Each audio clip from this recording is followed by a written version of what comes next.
In the sacred mythology of India, where gods and mortals dance upon the threads of fate, there stands a story of unwavering love, tragic loss, and transformative power.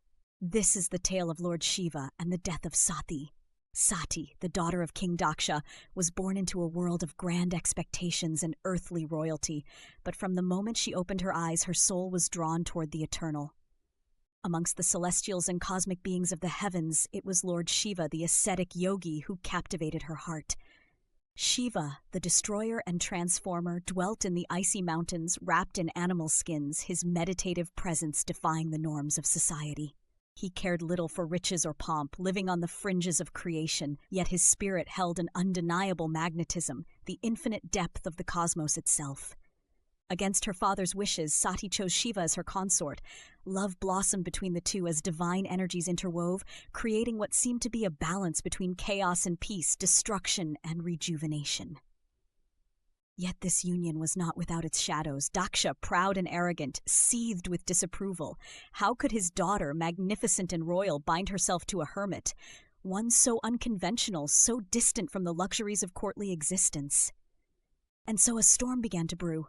Daksha, furious and determined to assert his dominion, performed a great yajna, a sacrificial ritual dedicated to the gods. All the deities of the heavens were invited to attend, every being graced with a summons of honor. Lord Shiva. This insult echoed across the realms, deliberate and cutting. To humiliate her husband was to humiliate Sati herself. Yet, despite Shiva's warnings, she felt compelled to confront the slight. The bond she shared with Shiva burned within her, a flame of loyalty and pride she could not quench. Against Shiva's wishes, she decided to attend the yajna. Sati arrived at her father's gathering, adorned in divine beauty, yet consumed by righteous anger. Daksha, cold and unyielding, spared no effort to disparage Shiva in front of the assembled gods and kings. Sati stood amidst the gathering, absorbing the weight of the insult, her father's arrogance slicing through her heart. She realized with great sorrow that her father's ego was a force too irrevocable, his hostility too deeply rooted in pride and hatred. It was then that a decision was made, a choice born of divine resolve. Sati, unable to bear the dishonor of her husband and the estrangement of her father, decided to renounce her mortal form. In front of the gathered crowd, she entered the sacrificial fire, her soul leaving her physical body in defiant grace. A final profound act of love, devotion, and protest. When word reached Shiva of her death, the heavens themselves shook. Sati arrived at her father's gathering, adorned in divine beauty, yet consumed by righteous anger. Daksha, cold and unyielding, spared no effort to disparage Shiva in front of the assembled gods and kings. His words were venomous, dripping with disdain for the Lord of Kailash. Sati stood amidst the gathering, absorbing the weight of the insult, her father's arrogance slicing through her heart. She realized with great sorrow that her father's ego was a force too irrevocable, his hostility too deeply rooted in pride and hatred. It was then that a decision was made, a choice born of divine resolve. Sati, unable to bear the dishonor of her husband and the estrangement of her father, decided to renounce her mortal form.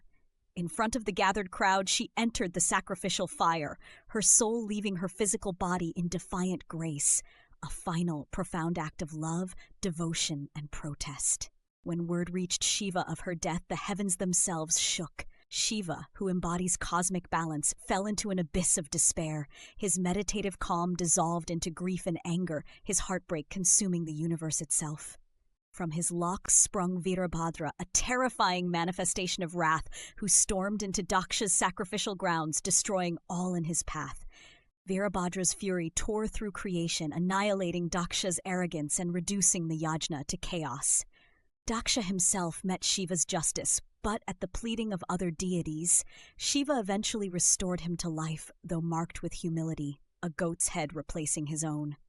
But Shiva's pain lingered. Carrying Sati's lifeless body, he wandered across the earth, lost in mourning. His sorrow grew so vast, so powerful, that it threatened the very fabric of existence, unbalancing the cosmos. Vishnu, the preserver, intervened to restore harmony. With his Sudarshana chakra, Vishnu shattered Sati's body into pieces, scattering them across the land. These fragments, said to have fallen in sacred places known as Shakti Pitas, became sites of divine energy, forever honoring the union of Sati and Shiva. Yet Shiva's journey did not end in despair.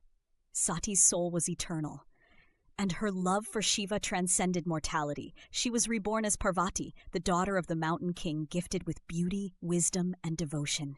It was through Parvati that Shiva found the balance once more, the cosmic dance of destruction and creation continuing in harmony. Together they would go on to form one of the most revered and celebrated unions in Hindu mythology, a union that symbolizes the limitless power of love, the cycles of life and death, and the transformative nature of loss. The story of Shiva and Sati reminds us that even divine beings are not exempt from pain and longing. Yet within that pain lies the power to reshape the universe itself. Through destruction, creation arises, and through love, even death cannot sever what is meant to endure.